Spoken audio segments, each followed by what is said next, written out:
Hello teachers, क्या हाल चाल। Welcome to my YouTube channel Math Mavens. I am Sumit Bansal. I hope you all are doing absolutely fine. तो जैसा कि आप सबको पता है, हम यहाँ पे कर रहे हैं, हमने स्टार्ट की है हमारी बहुत ही शानदार प्लेलिस्ट। क्या मज़ेदार आप लोगों ने रिस्पॉन्स दिया है, मज़ा आ गया मुझे भी। मैनेजमेंट हम कर रहे हैं, कंप्लीट मैनेजमेंट हम करेंगे। मैंने आप सभी को ऑलरेडी प्रॉमिस किया था, तो मुझे कमेंट भी काफ़ी लोगों ने किया है कि सर कंप्लीट करवाना, कंप्लीट करवाना। तो मैं कंप्लीट करवाऊंगा, आप इस चीज़ की बिल्कुल टेंशन मत लो। मेरे एंड से आप 100% फ्री हो जाओ मैनेजमेंट को लेके। उसके बाद कुछ लोग कह रहे हैं कि सर आईसीटी भी करवा दो, सर साइको भी करवा दो, सर हिस्ट्री भी करवा दो। देखो, मेरे लिए इतना सब करवाना पॉसिबल नहीं हो पाएगा, क्योंकि मैं अगर कोई चीज़ डिलीवर करता हूं तो मैं उसमें अपना 100% देना चाहता हूं। ठीक है, तो अब जल्दबाजी के अंदर मैं थोड़ा लालच कर जाऊं कि हाँ भाई सब लोग देख रहे हैं, पसंद कर रहे हैं काम को, तो मैं भी इन सबको फटाफट स्टार्ट करने की कोशिश करूं जल्दबाजी में, फिर वो क्वालिटी वाली चीज़ नहीं रहती। और मेरा हमेशा से यही है कि मुझे अगर कुछ डिलीवर करना है तो मैं 100% उसमें क्वालिटी दूंगा। अगर मैं उसमें 100% श्योर हूं, मैं तभी वो डिलीवर करूंगा, अदरवाइज फिर मैं वो काम करता ही नहीं। ठीक है, तो इसीलिए सबसे पहला काम हम करेंगे मैनेजमेंट का। मैनेजमेंट जो है मैं ये आपको कंप्लीट करवा दूंगा, ये मेरी गारंटी है। ठीक है, अब कंप्लीट हम सारा सिलेबस करेंगे, उसके बाद मैं आपको एमसीक्यूज तो करवा ही रहा हूँ, उसके बाद पीवाईक्यूज का मटेरियल अभी तैयार हो रहा है। बहुत बड़ी टीम नहीं है मेरे पास, पीवाईक्यू अभी तैयार हो रहे हैं, धीरे धीरे काम होता है, लेकिन क्लासेस आपको रेगुलर बेसिस पे मिल रही है ना। तो आप एक बार इनको एंजॉय करो, अच्छे से सारे कॉन्सेप्ट देखो। तो पीवाईक्यू के बाद मैं मॉडल पेपर भी तैयार करवा रहा हूँ, मॉडल पेपर भी आप सभी से डिस्कस करूंगा। तो प्लेलिस्ट ये अपनी बहुत शानदार चलेगी। हाँ, ये जरूर है कि मैं एक मैथ्स का टीचर हूं, तो मैथ्स होने के नाते मेरा मन है कि थोड़ी सी मैथ्स भी मैं डिस्कस करूं, कि वो जो 5 क्वेश्चन आते हैं, 10 नंबर ये हम पक्के कर लें, 20 नंबर हमारे मैनेजमेंट के। तो 30 मार्क्स तो आपके मैं ही तैयार करवा दूंगा यहाँ से। आपको तो 60 ही चाहिए टोटल क्वालिफाई करने के लिए, है ना। तो आधा काम तो आपका मैं ही करवा दूंगा 2 सब्जेक्ट से। ठीक है, और मैथ्स के लिए भी मैं प्रॉमिस नहीं करता, मैं कोशिश करूंगा, ये मैं कहता हूं, लेकिन मैनेजमेंट जरूर मैं करवा दूंगा, है ना। चलो पहला क्वेश्चन देखते हैं। हमारा चैप्टर अभी भी देखो फर्स्ट ही चल रहा है, बड़ा चैप्टर है, क्योंकि चीजें इसमें काफी है डिस्कस करने वाली, है ना। तो इसीलिए हम पहले इसको अच्छे से कंप्लीट करेंगे। क्या कहना चाहता है इसमें, concept, function and principle of education हम पढ़ रहे हैं। ठीक है, ये हम देख रहे हैं। पहला क्वेश्चन देखते हैं बिना किसी देरी के। पहला क्वेश्चन ही आपका जाना पहचाना है। सर हेनरी फियोल के अनुसार प्रबंधन का सूत्र कौन सा है। तो हेनरी फियोल ने आपका सूत्र दिया था PO CCC का, यानी कि ऑप्शन बी जो है इसका, वो क्या हो जाएगा, करेक्ट हो जाएगा। पी का मतलब आपका यहाँ पे क्या होता है, पी का मतलब होता है सर प्लानिंग, ओ का मतलब ऑर्गेनाइजेशन, सी का मतलब कमांड कंट्रोल कोऑर्डिनेशन। ये मतलब होता है PO CCC का। डिटेल में मैं पहले की 2 क्लासेस में बता चुका हूं, आज हम कर रहे हैं क्लास थर्ड स्टार्ट, है ना। तो उनको जाके जरूर देखना, जो पहले की 2 क्लासेस है उसमें काफी डिटेल में चीज बताई है। अच्छा, उसके बाद सर एक इसमें लूथर गुलिक भी तो था, उसका भी कोई सूत्र था। बिल्कुल था, लूथर गुलिक और उर्विक इन दोनों ने ही मिलकर एक सूत्र दिया था, जिसका नाम था पोस्ट कोर्ब। क्या नाम था, पोस्ट कोर्ब। इसमें CO को एक साथ पढ़ा जाएगा, planning, organization, staffing, directing, coordination, reporting, budgeting. तो इसके 7 भाग हो गए, देखो 1 2 3 4 5 6 7। इसके कितने भाग है सर, इसके 5 भाग है। अगर कोई आपसे पूछे कि हेनरी फियोल के सिद्धांत में कितने हैं, सिद्धांत हेनरी फियोल ने दिए थे 14 सिद्धांत, लूथर गुलिक साहब ने दिए थे 10 सिद्धांत। कितने सिद्धांत दिए थे, 10 सिद्धांत। उर्विक की अगर बात करें तो इन्होंने दिए थे 8 सिद्धांत। कितने सिद्धांत दिए थे, 8 सिद्धांत। ठीक है, अब कोई ये मत कहना कि सर ये क्वेश्चन आपने कितनी बार डाल दिया PO CCC का। देखो, मैं आपको चीजें यहाँ पे जो बताऊंगा ना एक्स्ट्रा, वो सुन के आपको मजा आ जाएगा। अभी देखो मैं आपको बताने वाला हूँ। तो इनके 10 सिद्धांत, इनके 8 सिद्धांत। मैंने आपको बताया था इनके ये जो 14 सिद्धांत है, इनको बोला जाता है प्रशासन के सिद्धांत। क्या बोला जाता है इनको, प्रशासन के सिद्धांत, या आप इनको बोल सकते हो प्रबंधन के सिद्धांत। क्या बोल सकते हैं, प्रबंधन के सिद्धांत बोल सकते हैं ना। अच्छा, इन 14 सिद्धांत को सर याद कैसे रखेंगे, आपने बहुत ही आसान ट्रिक बताई थी, काश वो मुझसे प्यार करती, काश वो मुझसे प्यार करती। मैंने आपको बताया था ना, काश वो मुझसे, अरे प्यार करती, प्यार रह गया, काश वो मुझसे प्यार करती, है ना। इस पे गाना भी है ना एक, वो मुझसे मोहब्बत का इजहार करती, काश कोई लड़की मुझे प्यार करती। याद आ गई मुझे भी, काश कोई लड़की मुझे प्यार करती। इतनी शानदार आपको ट्रिक बताई थी। 14 सिद्धांत हमने याद कर लिए थे। 4 4 4 12 सिद्धांत इसी से हो जाते हैं। वो से व्यवस्था, पी से पहलपन, तो ये हमने 2 प्लस 12 14 सिद्धांत याद कर लिए थे, बहुत ही मजेदार। 10 सिद्धांत क्या लूथर गुलिक के भी बता दूं क्या? अच्छा, ये जो 8 सिद्धांत है इनको जेड सिद्धांत भी बोला जाता है, इनको जेड सिद्धांत भी बोला जाता है। ये जो 10 सिद्धांत है इसमें एक मोस्ट इंपॉर्टेंट आपका सिद्धांत है आधार, जिसमें है 4 पीस, पर्सन प्लेस, आपका पर्सन प्लेस पर्पस, है ना, पर्सन प्लेस और पर्पस, ये आपका इसमें सिद्धांत है। लिख देता हूं मैं, पर्सन प्लेस प्रोसेस और पर्पस। पर्पस नहीं हुआ ना, हाँ पर्पस। तो ये 4 आपके पीस थे, ठीक है, मैं ऑलरेडी बता चुका हूं। ये जो 10 सिद्धांत हैं क्या इनको भी यहीं पे समझा दें क्या? बिल्कुल सर, इन 10 सिद्धांत की भी शानदार ट्रिक दे देता हूं, याद रखोगे तुम भी कि क्या तुम्हें चैनल मिला है शानदार। बता दूं क्या? चलो, इसको हमने याद रखा, हेनरी फियोल के लिए हमने याद की ट्रिक, काश वो मुझसे प्यार करती। तो ये तो लड़का कह रहा है काश वो मुझसे प्यार करती, लेकिन अब लड़की की बारी है। लड़की क्या बोलेगी?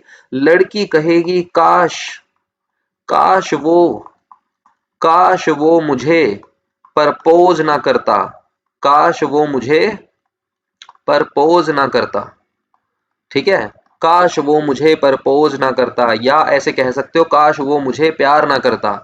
ये तो कह रहा है कि काश वो मुझसे प्यार करती, लेकिन लड़की को किसी और से प्यार है, वो कह रही है कि काश वो मुझे प्यार ना करता, काश वो मुझे प्रपोज ना करता।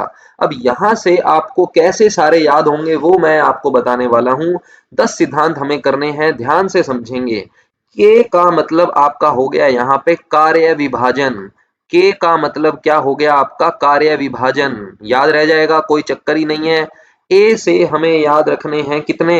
एक ही सिद्धांत ए से याद रखना है, एकता। ए से क्या याद रखना है? एकता। और एकता भी किसकी है? आदेश की है। किसकी है? आदेश की। और यहाँ पे ए की एकता किसकी थी? आदेश और निर्देश की थी, यहाँ पे केवल आदेश की है। एस आपका इंपॉर्टेंट हो जाता है, क्योंकि एस से मैं आपको कितने बताऊंगा, देखते जाओ, बस गिनते जाओ। एस का मतलब है सचेत समन्वय। एस का मतलब क्या है? सचेत समन्वय। क्या मतलब है एस का? सचेत समन्वय। दूसरा क्या है? समितियों, सॉरी, यहां पे आपका आ जाएगा समितियों, समितियों द्वारा समन्वय। क्या आ जाएगा? समितियों द्वारा समन्वय। तीसरा आ जाएगा सूत्र व स्टाफ। क्या आ जाएगा? सूत्र व स्टाफ, ठीक है। तो यहाँ पे एस से आपके 3 हो गए, ए से 1, के से 1। 5 सिद्धांत आपके यहीं पे हो गए, बचे हैं 5। उन 5 को भी समझ लेते हैं बारी बारी से। वो का मतलब क्या है? वो का मतलब विकेंद्रीकरण। वो का मतलब क्या है? विकेंद्रीकरण। देखो, मैपिंग करके पढ़ोगे तो इजी याद होगा। यहाँ पे मैंने आपको क्या बताया था? के में मैंने आपको बताया था केंद्रीकरण और विकेंद्रीकरण, है ना। केंद्रीकरण और विकेंद्रीकरण दोनों ही मैंने इसमें बताए थे, लेकिन यहाँ जो आपके लूथर गुलिक साहब है, इन्होंने सिर्फ विकेंद्रीकरण की बात की है, ठीक है ना, ध्यान रह जाएगा, किसी को कोई दिक्कत? उसके बाद परपोज। परपोज, यहाँ पी का मतलब क्या था? पहलपन था। यहाँ पी का मतलब क्या है? एक तो है प्रत्यायोजन। क्या है? प्रत्यायोजन, ठीक है। एक आपको याद रखना है पद सोपान का समन्वय। क्या याद रखना है? पद सोपान का समन्वय। अच्छा, ये सोपान वाली चीज तो सर एक जगह यहाँ पे भी थी, सोपान वाली चीज तो एस में भी थी, सोपान श्रृंखला, जिसको फेओल ब्रिज या अपने फेओल पुल भी कहते हैं, फेओल सेतु भी कहते हैं, है ना। उसके बाद आपको इसमें कितने हो गए? एक रह गया ना, ना रह गया ना। तो ना से भी आपको बता देते हैं, ना नहीं करता। नहीं करने का मतलब वो कंट्रोल कर रही है तुमको, यानी कि नियंत्रण कर रही है, नियंत्रण का क्षेत्र।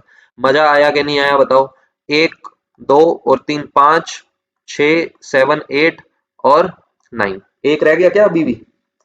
एक रह गया कोई? अच्छा, पी पी का एक 4 पीस तो रह ही गया, ये मैंने ऊपर लिख दिया था, इसको कैसे भूल गए? चलो लिख ही देता हूं मैं। एक पी से आपको 4 पीस भी याद रखना है ना, ये तो मोस्ट इंपोर्टेंट है। पी के अंदर अब देखो, के का मतलब कार्य विभाजन, ए का मतलब एकता आदेश की, एस का मतलब सचेत समन्वय, समितियों का समन्वय और सूत्र व स्टाफ। वो का मतलब आपका विकेंद्रीकरण। इसमें आपका विकेंद्रीकरण और केंद्रीकरण दोनों आ जाते हैं। इसमें एकता भी आदेश निर्देश की आ जाती है इसमें, जबकि एक एक है। इसमें पी का मतलब पहलपन था आपका, इसमें पी का मतलब है 4 पीस का सिद्धांत, जिसमें आपके पर्सन प्लेस पर्पस और प्रोसेस चारों ही आ जाते हैं। 4 आधार इनको कहते हैं। क्या कहते हैं? चार आधार का सिद्धांत। किसका है ये आपका? ये आपका है सर किसका? लूथर गुलिक का। उर्विक के सिद्धांत 8 हैं। जेड सिद्धांत ये मैं आपको आगे बताऊंगा, अभी हमारी ये स्लाइड भी भर गई है। और ये आपका प्रत्यायोजन पद सोपान हो गया। ना करती है यानी कि नियंत्रण करती है, कंट्रोल करती है, याद रह जाएगा। तो मैंने आपको ये बता दिया पहला क्वेश्चन। चलो ज्यादा टाइम ले लिया मैंने, पर चीजें आपको शानदार बता दी। आई होप समझ में आ गया होगा। अब थोड़ी सी स्पीड खींच दूंगा, मीटर नप देंगे अपने। कह रहे निर्देशन की प्रक्रिया का भाग नहीं है। क्या निर्देशन में आदेश देते हैं? बिल्कुल। प्रशिक्षण होता है? बिल्कुल। मूल्यांकन होता है? बिल्कुल। अनुशासन नहीं होता। क्या नहीं होता? अनुशासन नहीं होता। इसका मतलब ये नहीं है कि सारे हुड़दंग मचाएंगे अनुशासन नहीं है तो। जी नहीं, इसका मतलब ये है कि जब निर्देशन की प्रक्रिया होती है ना, जब आप किसी को आदेश देते हो, कमांड देते हो, निर्देश देते हो, डायरेक्ट करते हो, जो डायरेक्टर होता है वो आदेश देगा, वो प्रशिक्षण भी देगा, वो फिर असेस भी करेगा, मूल्यांकन भी करेगा, लेकिन उस प्रक्रिया के अंदर अनुशासन का कोई तत्व नहीं है। कोई डाउट इसमें नहीं है? चलते हैं आगे। 63 नंबर पे आ जाते हैं। किस पे आ जाते हैं हम? 63 नंबर पे। इंपॉर्टेंट डेफिनेशन है, क्या है? स्टाफिंग संतोषजनक व संतुष्ट कार्य शक्ति को प्राप्त करने तथा उसे बनाए रखने का कार्य करता है। क्या करता है? बनाए रखने का कार्य करता है। बनाए रखने का कार्य करता है। बनाए रखने का मतलब है टिकाना। क्या मतलब होता है? टिकाना, या कह सकते हो टिकाए रखना। क्या करना? टिकाए रखना। तो हम किसी को टिकाए रखेंगे कब? जब टैरी होंगे। क्या होंगे? टैरी होंगे। तो जॉर्ज टैरी आपको याद रखना है। देखो कितनी शानदार चीज मैं आपको बता रहा हूं, आराम से याद हो जाएगा। आप लोग कहते हो कि सर डेफिनेशन याद नहीं होती। अभी तक मैंने आपको कम से कम ज्यादा नहीं तो 15 डेफिनेशन आपको अब तक याद करवा दी होगी सभी की, और इसी तरीके से आपको बताई थी। अभी देखो इन तीनों की भी बताऊंगा मैं, ठीक है ना। रिवाइज करा दूंगा, दिमाग में तुम्हारे घुसा दूंगा। जबरदस्ती तुम कहोगे ना नहीं याद होता तो भी याद करवा दूंगा मैं, ठीक है ना। सिस्टम ही अपना ऐसा है। तो ये क्या कह रहा है कि स्टाफिंग जो है वो संतोषजनक और संतुष्ट कार्य शक्ति को प्राप्त करने, उसे बनाए रखने का कार्य करता है। कौन? स्टाफिंग। अच्छा, ये स्टाफिंग था किसके में? पोस्ट कॉर्ब में हमने पढ़ा था। एस का मतलब स्टाफिंग। पोस्ट कॉर्ब आपका दिया था लूथर गुलिक ने। लूथर गुलिक का जब हम पोस्ट कॉर्ब पढ़ते हैं उसमें एस का मतलब हमने पढ़ा था स्टाफिंग। हेनरी फ्योल का तो sir P O triple C है। अच्छा सर, जॉन डीवी का कुछ कुछ याद आ रहा है? सर जॉन डीवी का कुछ याद आ रहा है? क्या याद आ रहा है बता दो फिर जल्दी से। जॉन डीवी ने तो सर विद्यालय का हृदय बताया था। क्या है? क्या बताया था? विद्यालय का हृदय। किसको कहते हैं विद्यालय का हृदय?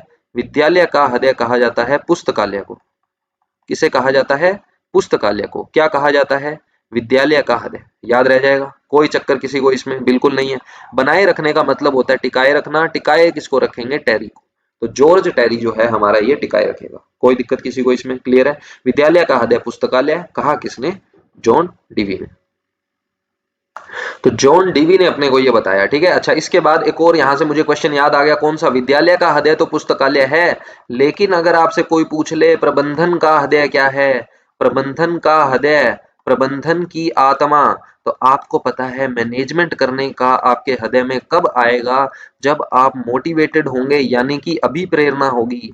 क्या होगी आपके अंदर? अभिप्रेरणा। तो प्रबंधन का हृदय किसे कहा जाता है? अभिप्रेरणा को। लेकिन ये बात कही किसने? ये बात कही सर रेंसिस लिंकर्ट ने। किसने कही? रेंसिस लिंकर्ट ने। याद रह जाएगा, कोई दिक्कत नहीं है। आगे बढ़े पक्का? चलो आगे बढ़ते हैं। नेक्स्ट क्वेश्चन में क्या कह रहा है? जे हार्टले के अनुसार शैक्षिक प्रबंधन के कितने तत्व हैं? आपको मैंने बताया था जे हार्टले ने शैक्षिक प्रबंधन के 3 तत्व बताए थे, जिनका नाम है आपका इनपुट, प्रोसेस और आउटपुट। क्या ये 3 तत्व बताए थे सर? बिल्कुल बताए थे। इनपुट का मतलब क्या होता है सर? अदा। प्रोसेस का मतलब सर क्या होता है? प्रक्रिया। प्रक्रिया भी किसकी? प्रबंधन की।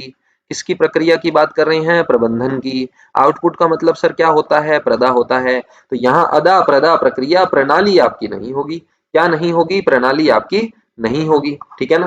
तो ऑप्शन डी जो है वो गलत है। जो गलत है वही सही है।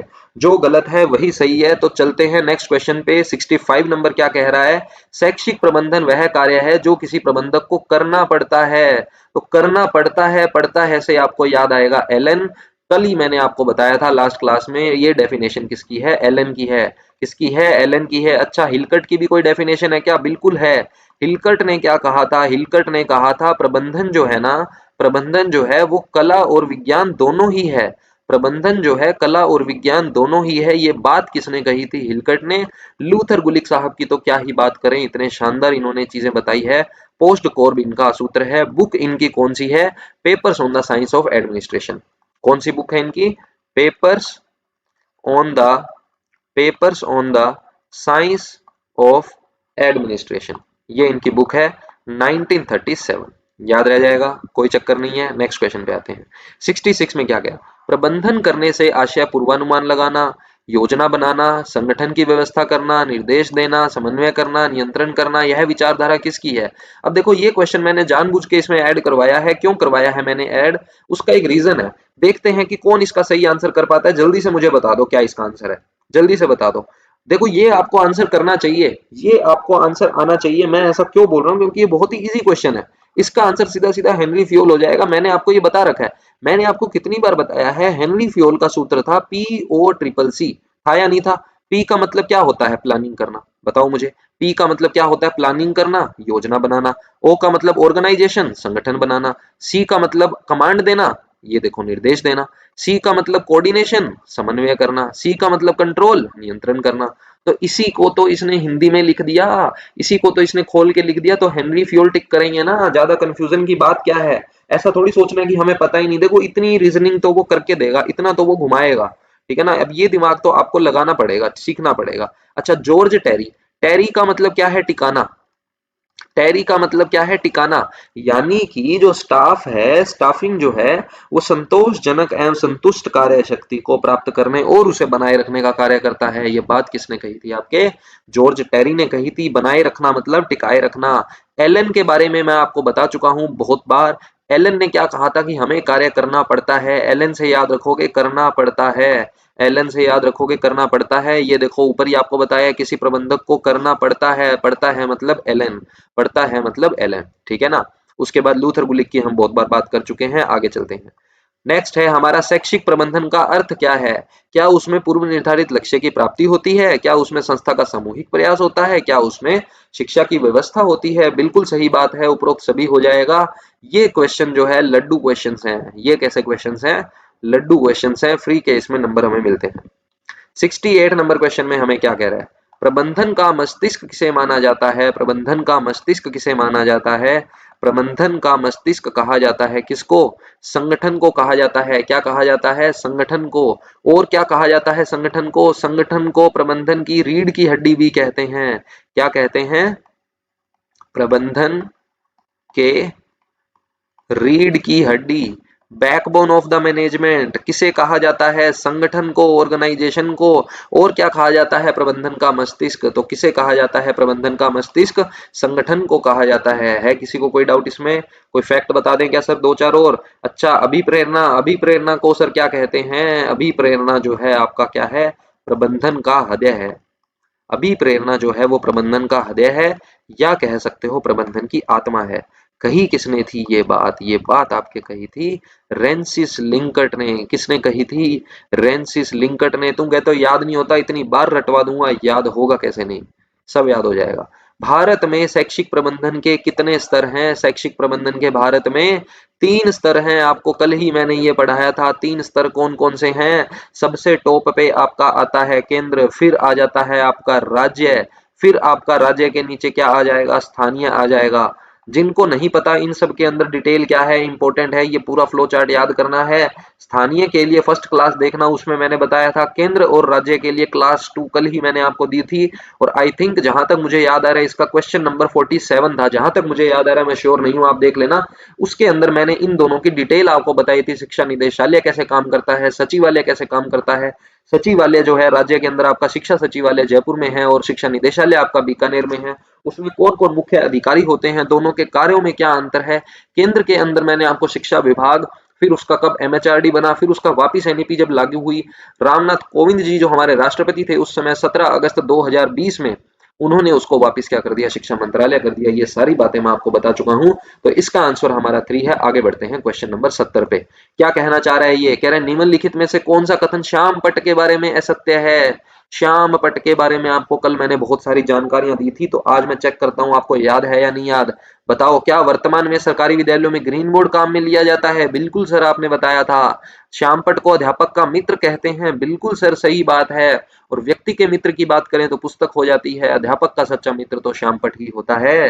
अध्यापक और श्यामपट के बीच 60 डिग्री का कोण बना होता है। क्या ये बात सही है? जी नहीं सर, आपने बताया था 60 डिग्री नहीं होता। 45 डिग्री का कोण होता है। कितने डिग्री का कोण होता है? 45 डिग्री का कोण होता है। श्याम पट के जनक विलियम जेम्स और जेम्स पिलांस हैं। बिल्कुल सही बात है, मैंने आपको कल ही बताई थी, तो ये गलत है।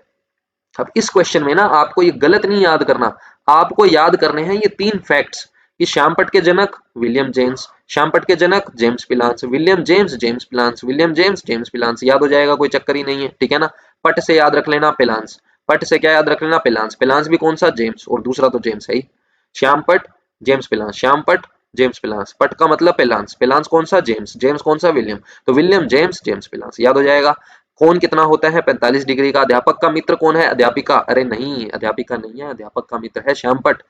तो वर्तमान सरकारी विद्यालयों में ग्रीन बोर्ड काम में लिया जाता है, ये बात भी आपकी बिल्कुल सही है, किसी को भी इसमें कोई भी डाउट? अगला क्वेश्चन देखते हैं, ये आई थिंक आपको क्लियर हो गया होगा। अगला क्वेश्चन स्क्रीन पर आपकी ये रहा। क्या कह रहा है? पी ओ ट्रिपल सी की अवधारणा का प्रतिपादन किसने किया? Sir P O triple C तो आपके हेनरी फियोल का है सर। किसका है? हेनरी फियोल का है सर। हेनरी फियोल के सिद्धांत कितने हैं सर? 14 सिद्धांत है। प्रशासन के सिद्धांत, प्रबंधक के सिद्धांत। याद कैसे रखते हैं? काश वो मुझे प्यार करती, काश वो मुझे प्यार करती, तो हेनरी फियोल साहब की ये आपकी आ जाती है। उर्विक साहब का क्या है? उर्विक साहब के 8 सिद्धांत हैं। उर्विक साहब के कितने सिद्धांत है? 8 सिद्धांत। इन सिद्धांतों को क्या बोला जाता है सर? जेड सिद्धांत बोला जाता है। क्या बोला जाता है? जेड सिद्धांत बोला जाता है। राय बर्न, लोग आपसे बर्न कब होंगे? लोग आपसे कब जलेंगे? जब आप तरक्की करके क्या बन जाओगे? प्रधानाध्यापक बन जाओगे। क्या बन जाओगे? प्रधानाध्यापक। और लोग आपसे राय कब मांगने आएंगे? जब आपका चरित्र होगा दृढ़। तो ये बात किसने कही थी कि प्रधानाध्यापक दृढ़ चरित्र वाला होना चाहिए? ये बात आपके कही थी राय बर्न ने। तो जब आप प्रधानाध्यापक बन के दृढ़ चरित्र बना लोगे, अच्छी सॉलिड पर्सनैलिटी बना लोगे, तो लोग आपसे बर्न होंगे, जलेंगे। हेनरी फ्योल साहब का पीओ ट्रिपल सी आपको याद रह ही जाएगा, मुझे इसमें बताने की जरूरत नहीं है। हेनरी फ्योल साहब जो हैं आपके आधुनिक प्रबंधन के जन्मदाता भी हैं। क्या है? आधुनिक प्रबंधन के जन्मदाता। आधुनिक प्रबंधन के जन्मदाता किसको बोला जाता है? हेनरी फ्योल साहब को। लूथर गुलिक साहब को क्या कहा जाता है? प्रबंधन के नियोजन के जनक। प्रबंधन के नियोजन के जनक कौन कहे जाते हैं?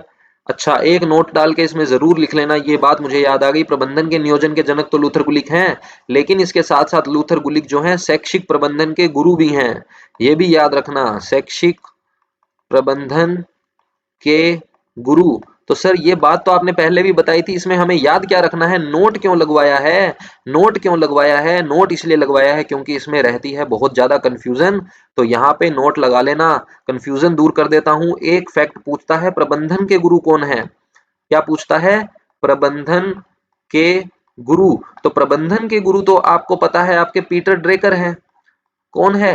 पीटर ड्रेकर हैं प्रबंधन के गुरु। पहला पहला पहला मतलब पीटर, पहला मतलब पीटर, ऐसे याद रखना। प्रबंधन के गुरु पीटर ड्रेकर हैं, लेकिन शैक्षिक प्रबंधन के गुरु आपसे पूछ ले तो आपके कौन हो जाएंगे? लूथर गुलिक हो जाएंगे। बताओ कंफ्यूजन वाला पॉइंट था या नहीं था? नोट डालने की जरूरत है या नहीं है? एंग्री मैन बनाने की जरूरत है या नहीं है? बिल्कुल है। शैक्षिक प्रबंधन के गुरु आपके लूथर गुलिक हैं। ऑन द अदर हैंड प्रबंधन के गुरु आपके कौन है? पीटर ड्रेकर हैं। भारत में पूछ ले अगर भारत में प्रबंधन के गुरु कौन है, तो आपके कौन है? अरविंद चौधरी हैं, अरविंदम चौधरी हैं। कौन है भारत में? क्या है? प्रबंधन के गुरु, प्रबंधन के जनक, जन्मदाता। आधुनिक प्रबंधन के आपके हेनरी फ्योल हैं, नियोजन के आपके लूथर गुलिक हैं। याद रह जाएगा। चलते हैं आगे। 72 नंबर क्वेश्चन में क्या पूछ रहा है? भारत में प्रबंधन के जनक किसको कहा जाता है? अभी अभी जस्ट आपको बताया है, अरविंद चौधरी, अरविंदम चौधरी को क्या बोला जाता है भारत में प्रबंधन के जनक? लूथर गुलिक साहब आपके क्या है? प्रबंधन के नियोजन के जनक हैं। किसके हैं? प्रबंधन के नियोजन के जनक है। साथ ही इनको शैक्षिक प्रबंधन के गुरु भी कहा जाता है। हेनरी फ्योल साहब को क्या कहते हैं हम? ये आधुनिक प्रबंधन के गुरु हैं, प्रबंधन के विशिष्ट कार्यों के जनक हैं, सुव्यवस्थित प्रबंधन के जनक हैं। ये सारी बातें मैं आपको ऑलरेडी पहली 2 क्लासों में बता चुका हूं। अच्छा, अरविंद चौधरी से मुझे एक फैक्ट याद आ रहा है, बता दूं क्या? बता दूं क्या? थोड़ा सा पॉलिटी में मैं घुस रहा हूं यहाँ पे, मुझे एक फैक्ट याद आ गया। पॉलिटी में घुस रहा हूं, जिनका इंटरेस्ट नहीं है कि सर ये बीच में क्या आ गया, क्योंकि मैं ये समझता हूं कि थोड़ा सा अपने इतनी चीजें नहीं पढ़ते हैं एक साथ, कोई कोई पॉलिटी नहीं पढ़ रहा होगा, या जिन्होंने पढ़ी है उनको तो मजा आएगा, उनका भी रिवीजन हो जाएगा जो चीज मैं आगे बताने वाला हूँ। लेकिन जिन्होंने नहीं पढ़ा उनको थोड़ा सा लगेगा कि यार ये फैक्ट कहाँ से आ गया, तो आप इसको छोड़ सकते हो, इसको छोड़ सकते हो, मैनेजमेंट का नहीं है। अरविंदम चौधरी का नाम आया तो मुझे याद आ गया। मुझे क्या याद आ गया अरविंदम चौधरी से? मुझे याद आ गए अपने डॉक्टर, डॉक्टर अरविंद पनगड़िया। कौन याद आ गए मुझे? डॉक्टर अरविंद पनगड़िया। अच्छा सर, ये क्या है, कौन है, क्या करते हैं? डॉक्टर अरविंद पनगड़िया जो हैं, ये हमारे वित्त आयोग के अध्यक्ष हैं। कौन है ये? वित्त आयोग के वर्तमान अध्यक्ष हैं। अच्छा, वित्त आयोग भी अभी कौन सा है? वित्त आयोग ये 16वां है। वित्त आयोग कौन सा है? 16वां है। अच्छा सर, 16वां है। तो इससे पहले कौन थे? इससे पहले कौन थे? 15वें में आपके कौन थे? एनके जी थे। कौन थे? एनके जी थे। कौन थे? एनके साहब आपके यहाँ पर क्या थे? एनके साहब आपके यहाँ पर 15वें के अध्यक्ष थे। एनके सिंह लिख लेना। पहले का कोई पूछ ले, पहला वित्त आयोग, पहले वित्त आयोग का गठन हुआ था 1951 में। 1951 में गठन हुआ था, यानी कि इसका जो कार्यकाल है वो आपका था 1952 से 1957 तक। कब था? 1952 से 1957 तक था आपका इसका पहले वित्त आयोग का। इसके अध्यक्ष कौन थे? इसके अध्यक्ष थे आपके केसी नियोगी। कौन थे? केसी नियोगी। 15वें वित्त आयोग के कौन थे? एन के सिंह हैं। था कब ये? 51 में गठन हुआ। अच्छा, वित्त आयोग का गठनकर्ता कौन है? वित्त आयोग का गठनकर्ता कौन है? ये शक्ति किसको दी हुई है कि वित्त आयोग का गठन करेंगे? ये शक्ति आपके दी हुई है राष्ट्रपति को। किसके पास है? भारत के माननीय राष्ट्रपति के पास ये शक्ति है कि वो वित्त आयोग का गठन करता है। करता कब है? हर 5 साल बाद। हर 5 साल बाद आपके वित्त आयोग का गठन होता है, यानी कि आपका अध्यक्ष बदलता है। इसमें होते क्या है? 5 सदस्य होते हैं। वित्त आयोग में कितने सदस्य होते हैं? 5, जिसमें से एक तो आपका अध्यक्ष हो गया और बाकी के 4 क्या होंगे? सदस्य होंगे। बाकी के 4 क्या होंगे? सदस्य होंगे। तो वित्त आयोग अभी 16वां है। वर्तमान अध्यक्ष आपके डॉक्टर अरविंद पनगड़िया हैं आपके। हालांकि राष्ट्रपति टॉपिक में आपने पढ़ा होगा। अच्छा, अनुच्छेद कौन सा है? और डीप चले जाते हैं। अनुच्छेद कौन सा है? 280 अनुच्छेद में भारत के राष्ट्रपति को वित्तीय शक्तियों के अंदर ये शक्ति प्राप्त है कि अनुच्छेद 280 के तहत वो प्रति 5 वर्ष में क्या करता है? वित्त विभाग का गठन करता है। पहला वित्त विभाग केसी नियोगी अध्यक्ष थे। 1951 में गठन हुआ। 52 से 57 इसका कार्यकाल रहा इस वित्त आयोग का। इससे पहले 15वां था। एन के सिंह आपके वहां पे अध्यक्ष थे। अभी वर्तमान में है डॉक्टर अरविंद पनगड़िया। ठीक है। अच्छा, एक और बता देता हूं, इस आयोग का गठन कब हुआ? इसका तो गठन हुआ 51 में। काम करेगा ये 52 से 57 तक। वो ही केस इसमें है। इस आयोग का गठन आपके कब हुआ? जल्दी से मुझे बता दो। जल्दी से मुझे बता दो, किसी को पता है तो। 31 दिसंबर 2023। 31 दिसंबर 2023 को क्या हुआ? इस वित्त आयोग का हमारे गठन हुआ था। किसका? 16वें वित्त आयोग का गठन हुआ था। अब इसको गठन हो गया, लेकिन ये अपनी रिपोर्ट कब तक देगा राष्ट्रपति को? राष्ट्रपति को रिपोर्ट कब देगा? राष्ट्रपति को रिपोर्ट आपके, जी हाँ, इसी साल वो देंगे। अब साल चल रहा है 2025, महीना है अक्टूबर का। 31 अक्टूबर को वो आपको क्या देंगे? रिपोर्ट देंगे। किसको रिपोर्ट देंगे? अपनी राष्ट्रपति को रिपोर्ट देंगे। तो इनका जो काम चलेगा, इनका जो ये इसका वित्त आयोग का जो कार्यकाल होगा वो आपका स्टार्ट होगा। रिपोर्ट जो आपकी लागू हो जाएगी वो हो जाएगी 2026 से लेके 5 साल चलता है, यानी कि 31 तक। अच्छा, इस रिपोर्ट में सर होता क्या है? ये काम क्या करता है वित्त आयोग? वित्त आयोग काम क्या करता है? वित्त आयोग आपका काम करता है केंद्र व राज्य सरकार, केंद्र व राज्य सरकार के बीच, केंद्र व राज्य सरकार के बीच वित्तीय संबंध, केंद्र व राज्य सरकार के बीच क्या करता है? वित्तीय संबंध को परिभाषित करता है। वित्तीय संबंध को क्या करता है? परिभाषित करता है। ये काम कौन करता है? वित्त आयोग। रिपीट कर देता हूं, ये देखो थोड़ा सा ऑफ टॉपिक में चला गया। I am really really sorry. जिनका दिमाग खराब हो रहा है, थोड़ा सा 2-4 मिनट इसको स्किप कर देना। ठीक है, मैं समझ सकता हूं अगर आपने ये चीजें नहीं पढ़ी हुई, इतने सारे फैक्ट एकदम से सामने आ जाते हैं तो थोड़ा हो जाता है। पर अरविंद चौधरी मैंने जब देखा तो मुझे याद आ गया अरविंद पनगड़िया। अरविंद पनगड़िया हमारे वर्तमान अध्यक्ष है वित्त आयोग के। 16वें वित्त आयोग के ये अध्यक्ष हैं। एक अध्यक्ष और 4 सदस्य मिलकर 5 सदस्य का ये वित्त आयोग बनता है। बनाता कौन है? गठन करता है राष्ट्रपति प्रति 5 साल में। अनुच्छेद आपका 280। गठन किया कब गया था इसका? 31 अक्टूबर 2023 को। रिपोर्ट अपनी कब देगा राष्ट्रपति को? 31 अक्टूबर 2025 को।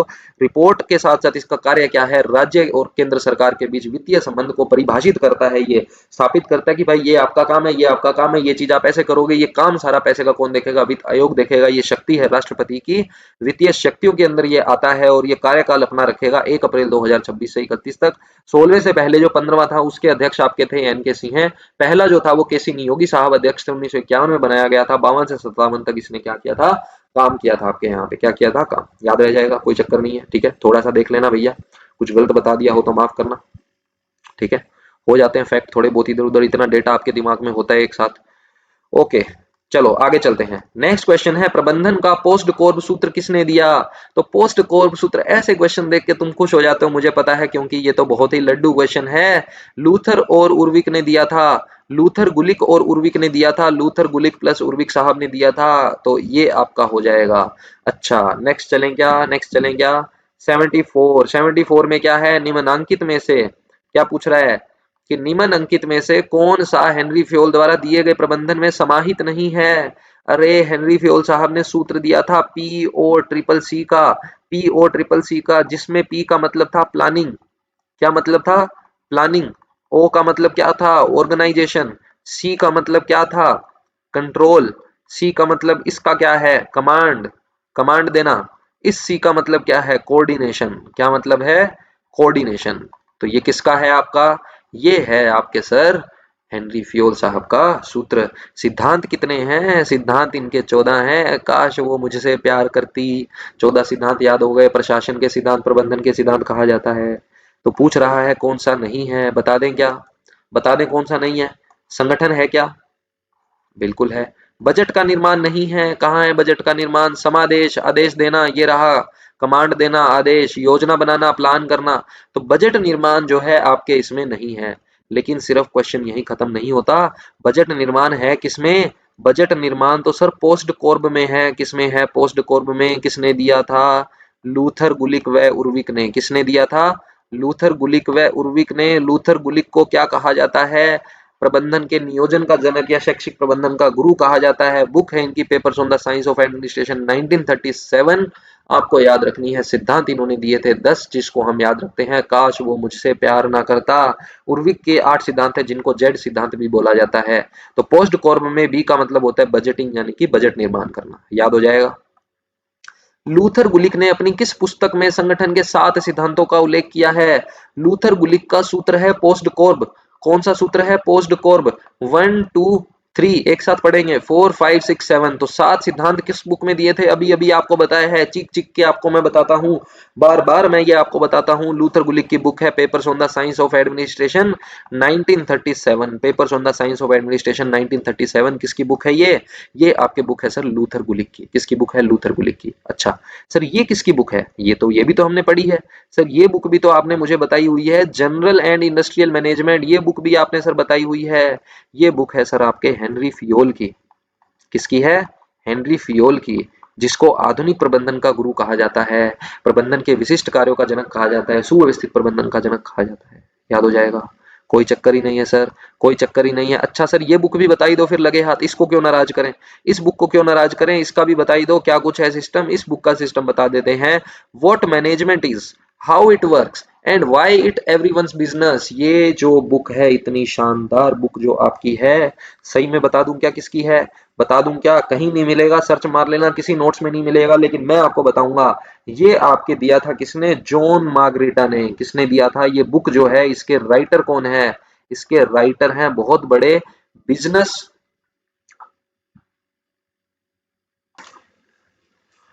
बीच में ऑफ हो गया था ये, तो कहां थे हम? मैं आपको बुक बता रहा था, what management is, how it works and why it everyone's business. ये बुक आपके लिखी थी किसने? जॉन मार्गरेटा ने, जो कि हैं राइटर और बहुत बड़े, ये क्या हैं आपके? बिजनेस एडिटर हैं। बिजनेस एडिटर हैं ये बहुत बड़े, जॉन मार्गरेटा, इनकी बुक है बहुत ही शानदार। अच्छा ये जो छोटी सी प्यारी सी नन्ही सी बुक है, क्यूट सी ये जो बुक है, ये बुक आपके किसकी है सर? ये भी बता दो, इसको क्यों नाराज करें? अरे अभी बता रहे हैं, थोड़ी सी शांति रखें। The rule of management, the rule of management, ये बुक आपकी है किसकी? ये बुक है आपकी रिचर्ड टेम्पलर की। किसकी है? रिचर्ड टेम्पलर की। हिंदी में लिख लेना, ठीक है ना? अब इसको मैं कैसे लिखूं? रिचर्ड टेम्पलर, रिचर्ड टेम्पलर, ठीक है ना? ये आपके हो जाएंगे कौन? John Margaretta. ठीक है, ऐसे लिख देते हैं भैया, कुछ भी मिस्टेक हो जाए तो। हिंदी इंग्लिश के जो व्याख्याता हैं भाभी मुझे माफ करना भैया, मुझे तो मैथ्स के टीचर हैं, हम तो इतना ही आता है। चलो तो ये आपकी 4 बुक्स मैंने आपको बता दी। What management is, how it works and why it everyone's business. It is written by the business editor John Magretta. General and Industrial Management is written by Henry Fayol. The Rules of Management is written by Richard Templer. Papers on the Science of Administration 1937 आपकी book है Luther गुलिक साहब की। कोई दिक्कत इसमें? मजा आ रहा है? Okay, thank you. P O triple C की अवधारणा का प्रतिपादन किसने किया था? पीओ ट्रिपल सी इतनी बार याद कर लिया सर, हेनरी फियोल का है। उर्विक के 8 सिद्धांत हैं जिनको हम जेड सिद्धांत कहते हैं सर। क्या कहते हैं? जेड सिद्धांत। बर्न आपसे लोग कब होंगे? जब आपका चरित्र क्या होगा? दृढ़ होगा। हेनरी फियोल का पीओ ट्रिपल सी है। लूथर गुलिक की अगर हम बात करें तो इनका सूत्र आ जाता है पोस्ट कोर्ब, जिसमें 7 सिद्धांत हैं। साथ में इनके थे उर्विक, और इनके अकेले की बात करें तो इन्होंने सिद्धांत दिए हैं 10, फेयोल ने दिए हैं 14, जिसको बोला जाता है प्रशासन या प्रबंधन के सिद्धांत। लूथर गुलिक के जो 10 सिद्धांत हैं, इनके अंदर क्या है? इनके अंदर बहुत ही शानदार सी बातें हैं। काश वो मुझसे प्यार ना करता, काश वो मुझे प्रपोज ना करता। जो ये वीडियो पहली बार देख रहे हैं, सीधा इस क्वेश्चन को खोल लिया, वो कहेंगे कि सर पागल हो गए, क्या प्यार मोहब्बत की बातें कर रहे हैं। देखो, प्यार मोहब्बत से ही मैं तुम्हें याद करवा दे रहा हूँ। 14 सिद्धांत याद करवा दिए, काश वो मुझसे प्यार करती। 10 सिद्धांत याद करवा दिए, काश वो मुझे प्रपोज ना करता। जिसमें एक सिद्धांत आपके 4 पीस का है, जिसको बोलते हैं पर्पस, पर्सन, प्लेस, ठीक है, और प्रोसेस। ये हमने पढ़ा था। 77 नंबर क्या कह रहा है? निम्नलिखित में से संप्रेषण की प्रक्रिया में कौन सा शामिल है? तो संप्रेषण की जो प्रक्रिया है, इसमें होता क्या क्या है, इसको समझ लेते हैं। संप्रेषण अगर आपको करना है, कम्युनिकेशन करना है, तो एक तो होगा हमारा संवाददाता। क्या होगा? एक हमारा संवाददाता होगा। उसके पास कोई संवाद होगा, संवाददाता के पास कोई संवाद होगा। वो संवाद आपको ट्रांसफर करने के लिए एक माध्यम चाहिए। क्या चाहिए? एक माध्यम चाहिए। उस माध्यम के थ्रू वो जो आपका संवाद है, वो चला जाएगा किसके पास? संवाद प्राप्तकर्ता के पास। किसके पास चला जाएगा? संवाद प्राप्तकर्ता के पास। फिर वो क्या देगा? अपनी प्रतिक्रिया देगा।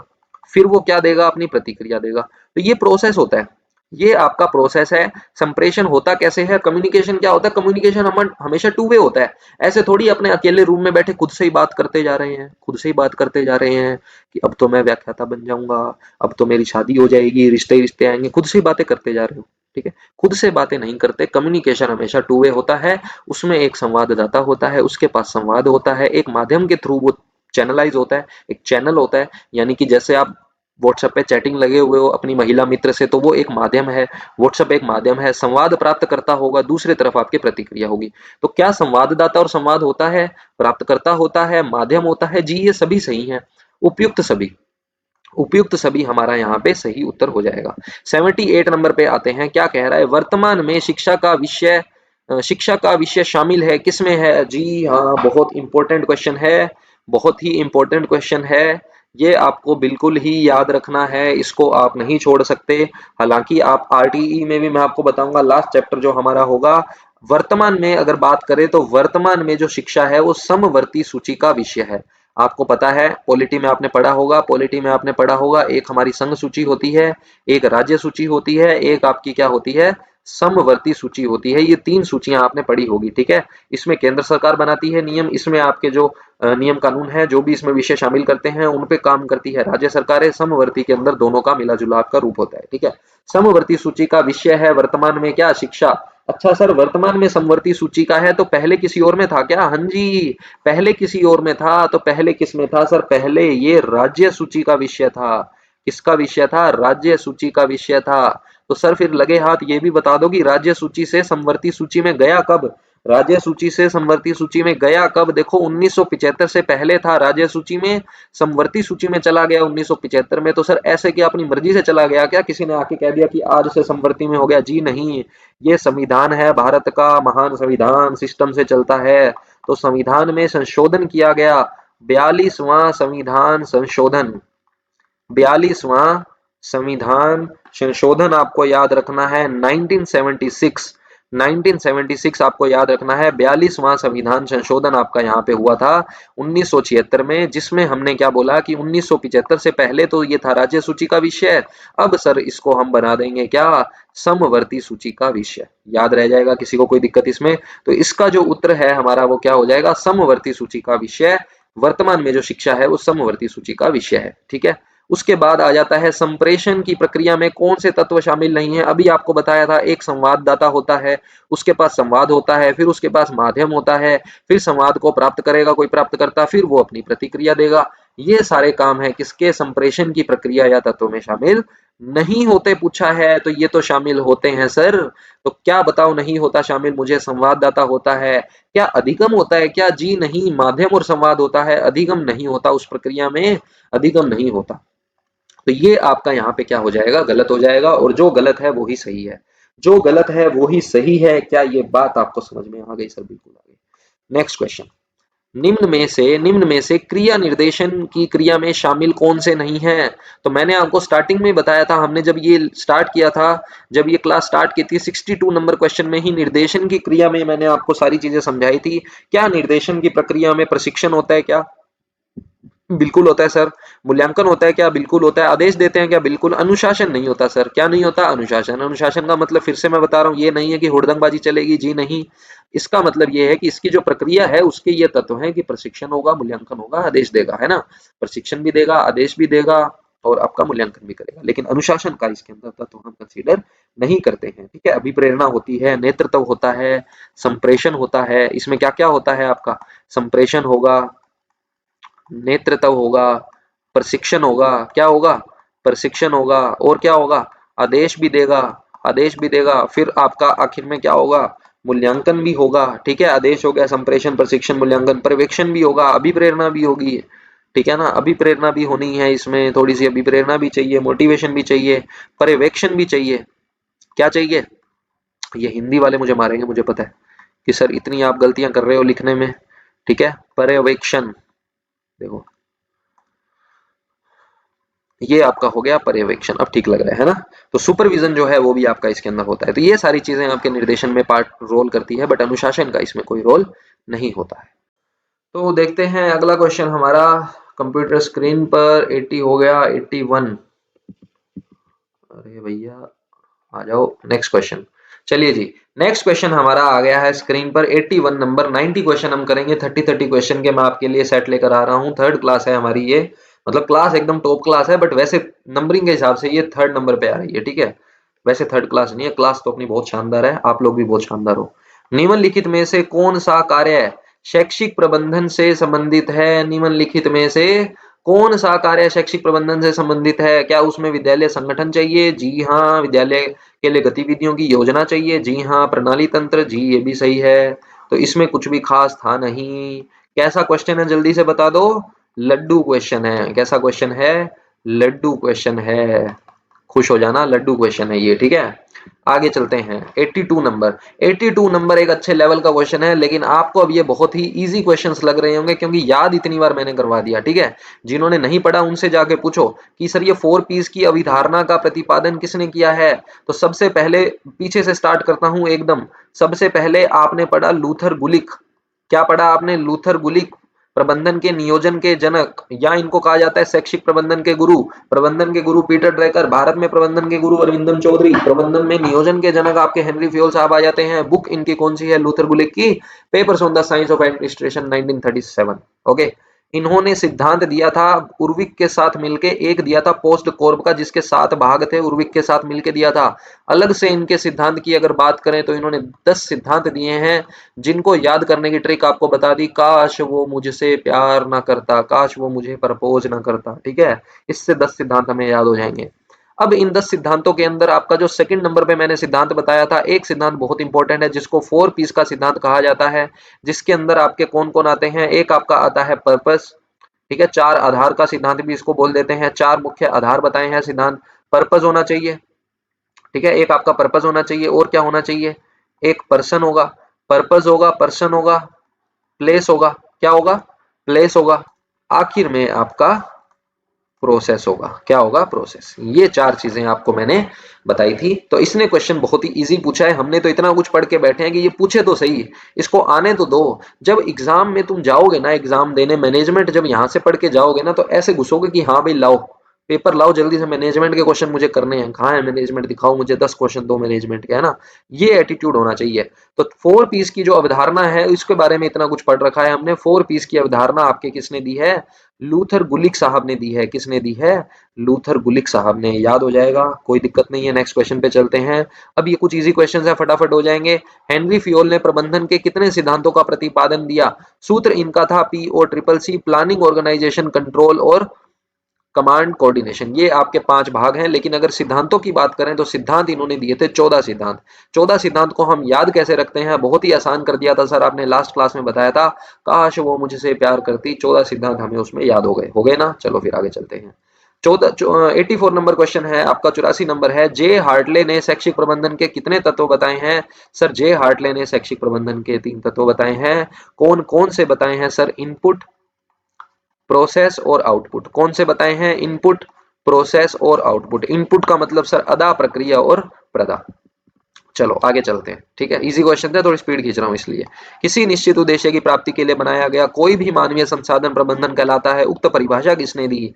हमें तो ये वर्ड जैसे ही देखा मानवीय, जैसे ही ये वर्ड हमने देखा हमारे चेहरे पर चमक आ गई, क्योंकि सर मानवीय से आपने याद करवाया था, मानवीय से सर आपने याद करवाया था मुने।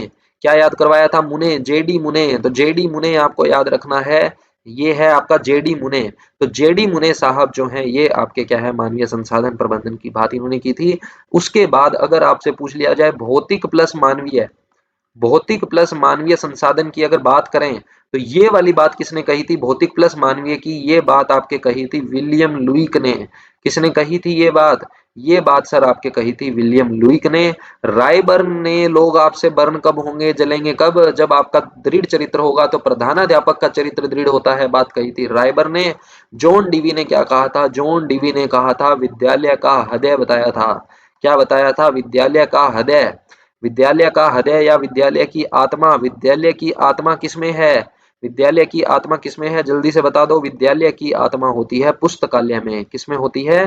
पुस्तकालय में होती है सर। अच्छा सर, आपने पुस्तकालय के लिए भी एक फैक्ट बताया था कि उत्तम प्रकार का पुस्तकालय, उत्तम प्रकार का पुस्तकालय ही उत्तम विद्यालय की पहचान है। किसकी पहचान है?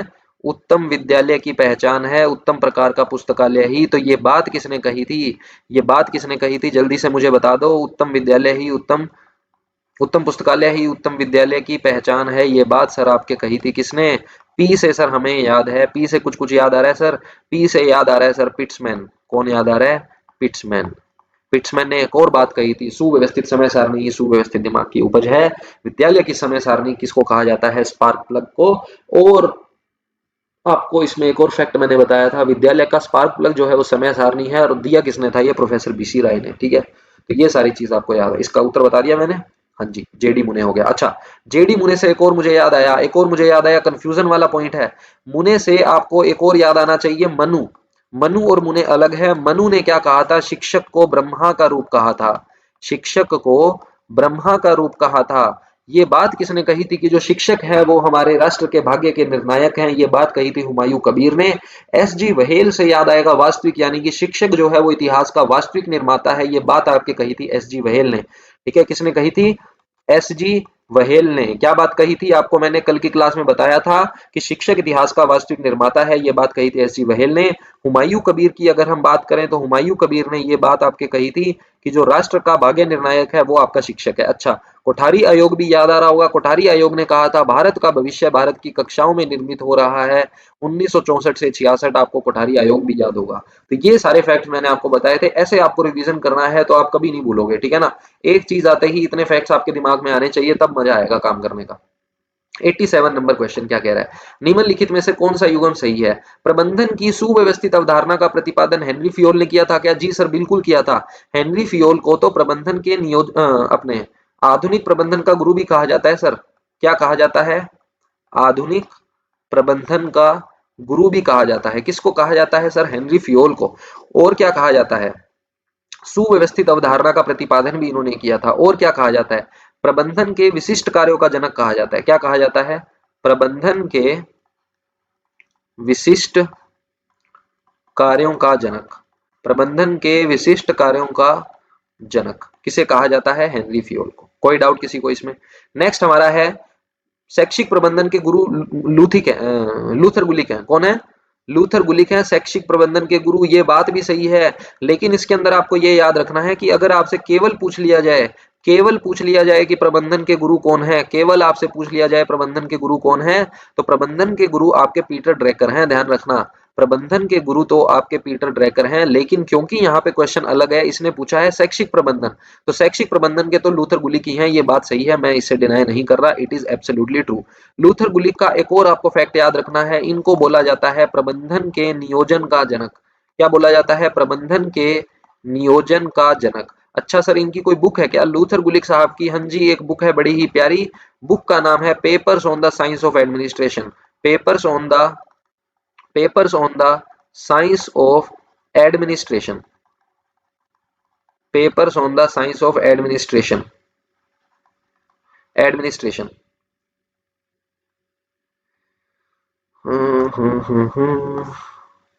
ठीक कर देते हैं थोड़ा सा, कोई बात नहीं। एडमिनिस्ट्रेशन। एडमिनिस्ट्रेशन, ये आपका हो गया 1937 की। अच्छा सर, लगे हाथ, फिर इसको क्यों नाराज करें? हेनरी फियोल को क्यों नाराज करें सर? इन्होंने भी तो बुक लिखी है, वो क्यों नहीं बता रहे? वो भी बता देते हैं। General and industrial management. General and industrial management, ये आपकी बुक लिखी है हेनरी फियोल साहब ने। प्रबंधन के गुरु आपके पीटर ड्रैकर हो ही गए, अभी आपको मैंने बताया है। ठीक है, क्लियर है, कोई डाउट नहीं है। तो उपयुक्त सभी इसका हो जाएगा। क्या हो जाएगा? उपयुक्त सभी इसका सही उत्तर हो जाएगा। 87 पे आते हैं, फटाफट स्पीड खींच देते हैं बस अब। निम्नलिखित में से कौन शैक्षिक प्रबंधन की विशेषता है? क्या यह सर्वव्यापी होता है, जन्मजात होता है, सामूहिक होता है? बिल्कुल सही है। किसी को डाउट लग रहा है कि सर जन्मजात कैसे होता है? मैंने आपको बताया था शैक्षिक प्रबंधन जो है जन्मजात और अर्जित दोनों ही तरीके से होता है। यहाँ पे अगर ये ऐसे बोलता ना कि केवल जन्मजात प्रक्रिया है, तो उसको अपने गलत मानते कि केवल जन्मजात नहीं है, अर्जित भी है। तो इसने बोला है कि जन्मजात है, हाँ जी है। ये बोलता अर्जित है, हाँ जी है। अगर बोले केवल अर्जित है, गलत बात। केवल जन्मजात, गलत बात। तो जन्मजात प्लस अर्जित। उपयुक्त सभी आपका इसमें सही उत्तर होना चाहिए। नेक्स्ट आपका है 88 नंबर। 88 नंबर में क्या पूछ रहा है आपसे? विद्यालय प्रबंधन के अंतर्गत मानवीय संसाधन में कौन कौन आते हैं? तो आपको पता है प्रबंधन के आपके पास दो संसाधन होते हैं। कौन कौन से होते हैं? एक सर होता है मानवीय, जिसमें सारे मानव आ जाएंगे, मतलब कि शिक्षक, छात्र, अभिभावक, एसएमसी के सदस्य, ये सब आ जाएंगे। प्रधानाध्यापक आ जाएगा। भौतिक में खेल का मैदान, बगीचा, पानी की टंकी, ठीक है, पानी पीने का आपका जो है वाटर कूलर है, बिल्डिंग है, क्लासरूम है, बेंच है, ये सब भौतिक हो जाएगी। मैदान आ जाएगा खेल का, ठीक है। इसने पूछा मानवीय संसाधन, अभिभावक, बालक, शिक्षक, ये सभी हैं, ये सभी हैं। बिल्कुल ही लड्डू क्वेश्चन है, बिल्कुल ही लड्डू क्वेश्चन है, ठीक है। बहुत बार मैंने आपको बता दिया। नेक्स्ट चलते हैं, नेक्स्ट चलते हैं 89 नंबर। 89 नंबर क्वेश्चन भी प्यारा क्वेश्चन है। डिटेल में पूछ रहा है आपसे कि लूथर गुलिक ने जो सूत्र दिया था पोस्ट कोर्प, उसमें इसमें डी का क्या मतलब है? डी का मतलब सर आपने बताया था डायरेक्टिंग। डी का मतलब आपने बताया था डायरेक्टिंग। बार बार कहता हूं, इंग्लिश में भी याद करना, फंस जाओगे वरना। ठीक है, इंग्लिश में भी याद करना, फंस जाओगे वरना। क्या बात है। तो ये आपका हो जाएगा डायरेक्टिंग। क्या हो जाएगा? डायरेक्टिंग। देखो पता है क्या है चक्कर, पता है क्या है कंफ्यूजन कहाँ होती है? मैं आपको बताता हूँ चक्कर क्या है। चक्कर ये है कि जब आप इसको याद करते हो ना, तब तो आपको याद रहता है कि हाँ जी डायरेक्टिंग डायरेक्टिंग डायरेक्टिंग। लेकिन जब वहां जाके ऑप्शन देखते हैं ना और सारे पढ़ लेते हैं, तो कंफ्यूज हो जाते हैं। कैसे? डिजाइन, डिस्ट्रीब्यूशन, डेवलपिंग, तो कंफ्यूज हो जाएंगे कि यार डेवलपिंग भी सही लग रहा है, विकासशील तो होता है, वितरण भी होता है, मैनेजमेंट में सब लोगों में काम का वितरण हो जाता है, डिस्ट्रीब्यूशन हो जाता है, ठीक है। ऐसे करके दिमाग वहां चलने लगता है, तो ये कंफ्यूजन हो जाती है। इसीलिए इन दो चार सूत्रों को मैंने इतनी बार बता दिया कि तुम्हारे दिमाग में बैठ जाएगा। पी का मतलब प्लानिंग, ओ का मतलब ऑर्गेनाइजेशन, एस का मतलब स्टाफिंग, डी का मतलब डायरेक्टिंग, सीओ का मतलब कोऑर्डिनेशन, आर का मतलब आपके रिपोर्टिंग, बी का मतलब बजटिंग। तो डायरेक्टिंग इसका करेक्ट आंसर हो जाएगा। 90 नंबर क्वेश्चन, हमारा last question of the day. भगवान का नाम लेके इसको करेंगे हम। शिक्षक को ब्रह्मा का रूप किसने कहा है? शिक्षक को ब्रह्मा का रूप कहा है आपके मनु ने। किसने कहा है? मनु ने। मनु से कुछ और भी याद आता है क्या? जी सर, जेडी मुने याद आता है। कौन याद आता है सर हमें? जेडी मुने याद आता है। कौन याद आता है? जेडी मुने। जेडी मुने ने क्या बात कही थी? जेडी मुने साहब ने बड़ी ही प्यारी बात कही थी। इन्होंने कहा था, मानवीय संसाधन के लिए बोला था कि अगर आपको उद्देश्यों की प्राप्ति करनी है तो मानवीय संसाधन ही आपका प्रबंधन है। अगर आपका भौतिक प्लस मानवीय आ जाए, भौतिक प्लस मानवीय आ जाए, तो आपके आ जाएंगे विलियम लुईक आ जाएंगे। क्या आ जाएंगे? विलियम लुईक आ जाएंगे। हेरोल्ड कुंज ने क्या कहा था? हेरोल्ड कुंज ने आपको मैंने कल की क्लास में बताया था। हेरोल्ड कुंज ने कहा था, समूह द्वारा समूह से कार्य करवाना मेरी नहीं, ये तो दूसरे की है। तो मेरी पार्कर फोलेट, मेरी पार्कर फोलेट जो है आपके, इन्होंने क्या कहा था? दूसरों से कार्य करवाने की कला ही क्या है? मैनेजमेंट है। थैंक यू वेरी मच इस वीडियो को इतना प्यार देने के लिए। इस प्लेलिस्ट को लाइक जरूर करना, शेयर जरूर करना, कमेंट कुछ करना। अच्छा, तीन चार बातें कर लेते हैं आपसे। कुछ आपसे बातें कर लेते हैं। मैं आप सबके कमेंट देखता हूँ, पूरा आपको ट्रैक करता हूँ, फॉलो करता हूँ आप सभी को। आप सभी का बहुत बहुत धन्यवाद। आपसे दोबारा यही रिक्वेस्ट है कि दबा के एकदम कमेंट करना। अगर मैं देखो आपको ये पूरा का पूरा फ्री ऑफ कॉस्ट करवा रहा हूँ, क्या करवा रहा हूँ, फ्री ऑफ कॉस्ट। मैं आपसे बस एक ही चीज कहता हूँ कि अपने व्हाट्सएप पे भाई बहन बन के, दोस्त बन के, जो भी आपको अच्छा लगे मुझे टैग देना, ठीक है, क्योंकि आप ही के बराबर का हूं मैं, तो मुझे अपना भाई दोस्त समझ सकते हो कुछ भी। तो व्हाट्सएप के ऊपर आप बस क्या करो, स्टेटस लगा दो, शेयर कर दो। क्या लगा दो, व्हाट्सएप पे स्टेटस और शेयर लगा दो। किसका, मेरी इस प्लेलिस्ट का। बस इतना सा काम कर दो, इतना सा काम कर दो, बस यही तुम्हारी तरफ से मेरे लिए गुरु दक्षिणा है। मुझे बहुत अच्छा लगेगा। दबा के व्हाट्सएप पे शेयर और स्टेटस लगाना, और कमेंट करके, लाइक करके मुझे जरूर बताना वीडियो कैसी लगी। चैप्टर हमारा पहला चल रहा है, मुझे पता है आप लोग बहुत एक्साइटेड हो। फटाफट सारी प्लेलिस्ट तैयार हो रही है, टेंशन मत लेना। इस चैप्टर की लास्ट क्लास एक और आपको दूंगा मैं, क्लास नंबर 4। चैप्टर 1 की क्लास लेक्चर 4 आपको दूंगा। आज हमने क्लास 3 की है। इसके अंदर हम 91 से 120 क्वेश्चन करेंगे। 91 से 120 क्वेश्चन करेंगे। अब तक 90 क्वेश्चन मैं आपको दे चुका हूं, ठीक है। 90 के भी आप मान के चलो 300 प्लस करवा दिए मैंने। इन 90 क्वेश्चंस के अंदर हर ऑप्शन के अंदर मैं डिटेल में आपको चीजें बता रहा हूं, तो वो भी तो देखो। तो 300-200 क्वेश्चन तो आपको अभी तैयार हो गए 3 क्लास में। तो आप देखो कि जब आपके पास 30-40 क्लासें मैं यहाँ दे दूंगा, तो आपका कितना बड़ा भंडार हो जाएगा क्वेश्चंस का। आप खुद मैनेजमेंट पढ़ाने जैसे हो जाओगे। किसी भी कोचिंग में जाके 50-60 हजार रुपए में ज्वाइन कर लेना कि भैया मैनेजमेंट पढ़ाएंगे, इतना आप तैयार हो जाओगे यहाँ से, मुझे ऐसा लगता है ना। चलो, तो थैंक यू वेरी मच। अच्छा, एक और चीज, पीडीएफ की कुछ बच्चे बात कर रहे हैं। पीडीएफ तो देखो, मैंने थोड़ा सा लेट हो गया मैं, लेकिन मैंने आपको चैनल बता दिया है। मेरी दोनों पहले की वीडियोस के भी डिस्क्रिप्शन में लिंक मैंने दे दिया है। इस वीडियो के डिस्क्रिप्शन में भी आपको क्या मिल जाएगा, लिंक मिल जाएगा डिस्क्रिप्शन में। उस चैनल को ज्वाइन कर लो, टेलीग्राम का चैनल है अपना, ठीक है। टेलीग्राम पे ज्यादा बच्चे जुड़ सकते हैं, व्हाट्सएप पे बात बनती नहीं है। उसके अंदर आपको पीडीएफ मिल जाएगी, क्लासेस का लिंक मिल जाएगा, सब कुछ मिल जाएगा, ठीक है। Thank you very much for watching, see you in the next class.